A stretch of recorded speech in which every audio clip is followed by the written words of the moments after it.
Hephaestus, bearing the heart-wounding story, bustled towards his forage, brooding on his revenge. Now again, this is a fascinating idea because it sets up the notion, as we'll obviously, as we've said already, and we'll say it again, that of course this is the storyline, right? That is to say, Hephaestus loses Aphrodite to Ares.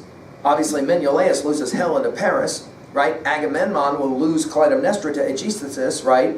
And then this raises the question, will Odysseus lose Penelope to the suitors? And of course Odysseus will be brooding on his revenge at the very end of the story. Well, the story of the bard is a fun one, right? So Hephaestus makes this trap. He catches the two who are very, very quick. As soon as Hephaestus says, hey, I'm going out of town, see you later, at line 330, Ares will come to Aphrodite and say, quick, my darling, come, let's go to bed and lose ourselves in love, your husband's away. By now he must be off in the wilds of Lemnos. And in fact, we're told that Aphrodite's heart raced with joy to sleep with war, and off they went to bed and down they lay. Not lost on any number of readers is the idea that love beds down with war, and they love to be together. Of course, the Iliad is predicated on that notion that what takes us to war, it reminds us again of that line that I said Queen Elizabeth gave, why would I ever marry a man? What are men good for? Running around sticking their little body parts where they don't belong and causing great big wars. And here we got the same game being played. Well, once it happens, though, the rage, we understand that word from the Iliad, right? The rage of Hephaestus, and of course, he will say it out loud at line 350. He says, this is all because I'm crippled. Zeus's daughter Aphrodite will always spurn me and love that devastating Ares just because of his striking looks and racer's legs. We think immediately back to what Odysseus just said about great looks, right? While I'm a weakling, lame from birth. And who's to blame? Both my parents, who else? Well, of course, let's point out, we've said this before, the Odyssey always is playing the blame game. Who is to blame for all the bad stuff? Well, Hephaestus says, somebody's got to pay me back, especially the dowry, etc., etc. And you have this interesting exchange moment when the gods, all male, because the females are, due to modesty, not going to be allowed to look on. The gods will all laugh at the cripple god Hephaestus, right? And then you will have, at line 380, Apollo, who will then have this interesting exchange with Hermes. Tell me, he says to Hermes, even with those unwieldy shackles wrapped around you, how would you like to bed the golden Aphrodite? This is bawdy kind of stuff, right? Oh, Apollo, if only, Hermes says. Archer, bind me down with triple those endless chains. Let all you gods look on, all you goddesses too, how I'd love to bed that golden Aphrodite. And then we're told, in other words, there's jesting. A peal of laughter broke out from the deathless ones. But we're told, not Poseidon. He's ready to be done with this foolishness. And he says it. If you let these two go and Ares runs away, I will pay to take care of whatever the forfeit is. And then you have this interesting line at 400. The famous cripple complied at last, saying, now there's an offer I really can't refuse. For those of you who know Francis Ford Coppola's Godfather, I'll make him an offer he can't refuse. This is where it kind of it begins, right? We then have this amazing dance with the balls dancing at line 420. Odysseus will say at line 428, King Alcinous, shining among your island people, you boasted Phaeacia's dancers are the best. They prove your point. I watch, and I'm amazed. We then will have Alcinous, who will say to his 12 peers, it's time to give our stranger here gifts, and Boeotia is going to be cautioned to apologize.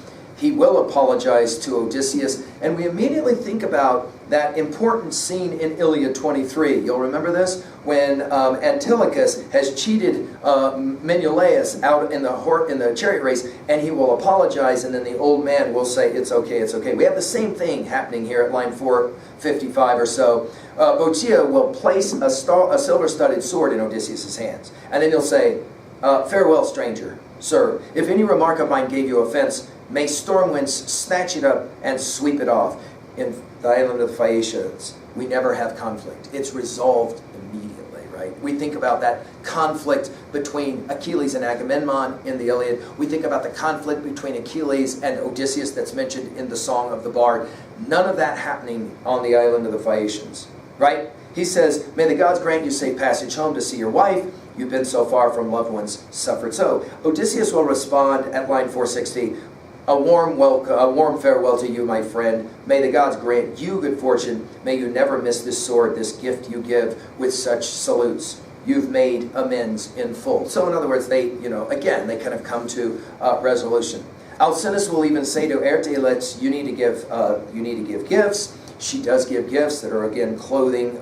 We think of Nausicaa's gifts. Then there's a fire that's made, so there's bath that's given. Aertes will give the gifts again, and she will, in fact, give them in a form of a chest at line 500. It's a fascinating, the brilliance of this book is amazing. Arete, the queen, will give Odysseus a chest, and she will say, you better put a really good knot so nobody will rob you. And we're told at line 500 that he ties Odysseus an intricate knot that the lady Circe had taught him long ago.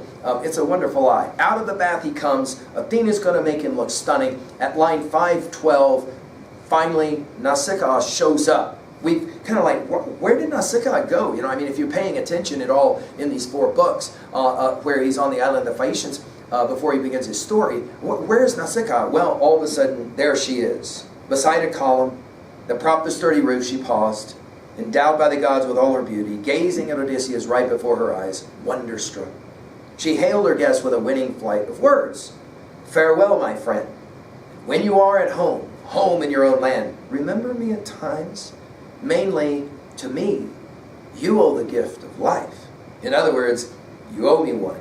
Now, readers of the 2 poems, the Iliad and the Odyssey, pointed out a long time ago that the word for you owe me is a Greek word, zoagria, which is the price of a life. 3 times used in the Iliad. Each time is going to be this you owe me mentality. Most significantly in Iliad 10, line 442, where Odysseus will be given some information by Dolan, and then Dolan says, you owe me in terms of a life. And then Odysseus chops his head off, of course, right? So it's fascinating that the poet will use this same language right here, you owe me. Odysseus, he doesn't at all say anything about, okay, I'll marry you in payment, but rather he says, it's true, you saved my life, dear girl, and at home I'll pray to you as a deathless god, right? Then, Odysseus will make his powerful statement about the power of the poet.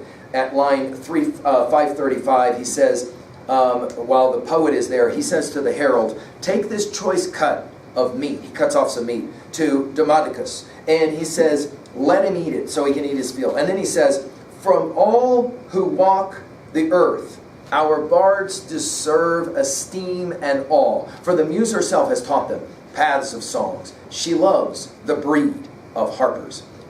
This poem is almost entirely about weaving and storytelling and the celebration of the arts and artists, right? Of course, the key scene, as I've already said it in Book 22, line 360, is when Odysseus decides to save the bard, Phemius, and not chop off his head, right? The bard, we're told, is really happy, and in fact, Odysseus will say at line 345, I respect you, Demodocus, more than any man alive. Surely the muse has taught you, Zeus's daughter, or God Apollo himself, how true to life, all too true. You sing the Achaeans' fate, all they did and suffered. Notice he doesn't say we did. All they soldiered through, as if you were yourself, or heard there yourself, or heard from one who was. But come, now, shift your ground, sing of the wooden horse Epeus built with Athena's help, the cunning trap that good Odysseus brought one day to the heights of Troy, filled with fighting men who laid the city waste. The ironies, of course, abound here.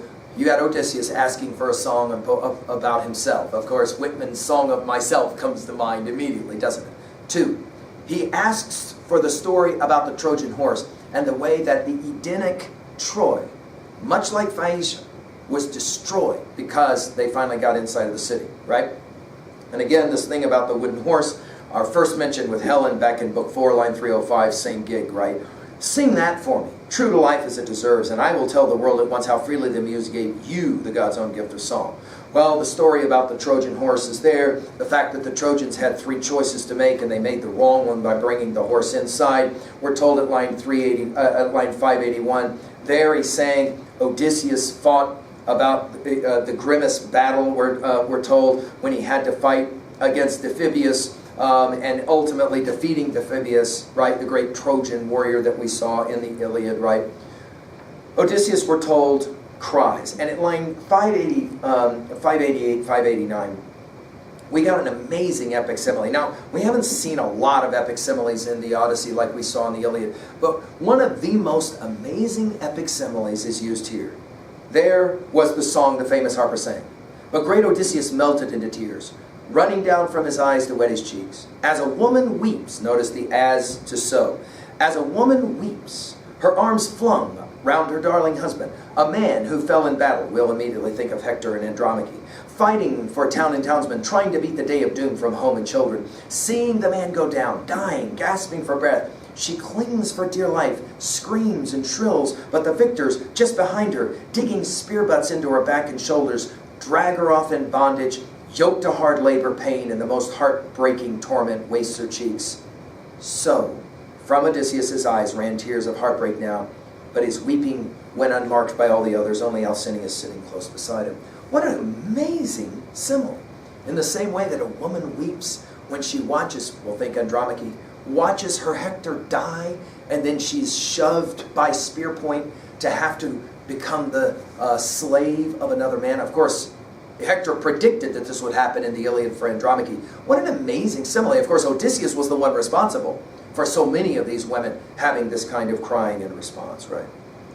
Alcinous then will begin his questioning, and he will ask, of course, of the stranger, who are you? This is, of course, one of the central themes of the Odyssey. Who actually is Odysseus? The theme of identity, right? He will say it at line 612, 613. Don't be crafty now, my friend. Don't hide. Interestingly, because Calypso means hide, right? Don't hide the truth I'm after. Fair is fair. Speak out. Come. Tell us the name they call you there at home, your mother, father, townsmen, neighbors, roundabout. Surely, no man, and of course, we know about no man here in a little bit. We're going to hear about nobody when we meet book 9, line 410 with the Cyclops, right? Surely, no man in the world is nameless, all told. Born high, born low, as soon as he sees the light, his parents always name him once he's born. And tell me your land, your people, your city too, so our ships can sail you home. Your wits will speed them, their wits will speed them there. For we have no steersman here among Phaeacia's crew, or steering oars that guide your common craft. Our ships know in a flash their mate's intentions, know all ports of call, all the rich green fields. With wings of the wind they cross the sea's huge gulfs, shrouded in mist and cloud, no fear in the world of foundering fatal shipwreck. And then he pauses at line 631. True, there's an old tale I heard my father telling me once. Nausicaa used to say that Lord Poseidon was vexed with us because we escorted all mankind and never came to grief. He said that one day, as a well-built ship of ours sailed home on the misty sea from such a convoy, the god Poseidon would crush it, yes, and pile a huge mountain round about our port. So the old king foretold. And as for the god, well, he could do his best or worst, or leave it quite undone, whatever warms his heart. The ironies, of course, abound. In fact, this is exactly what will happen, right? But come, my friend, tell us your own story now, and tell it truly. This is setting up, obviously, books 9 through 12. Where have your roamings forced you? What lands of men have you seen? What sturdy towns? What men themselves? Who were wild, savage, lawless? Who were friendly to strangers, God-fearing men? Tell me, why did you weep and grieve so sorely when you hear the fates of the Argives, hear the fall of Troy? That is the gods' work, spinning threads of death through the lives of mortal men, and all to make a song for those to come. We think of the Iliad immediately. Right? Did one of your kinsmen die before the walls of Troy? Some brave man, a son of marriage, father by marriage?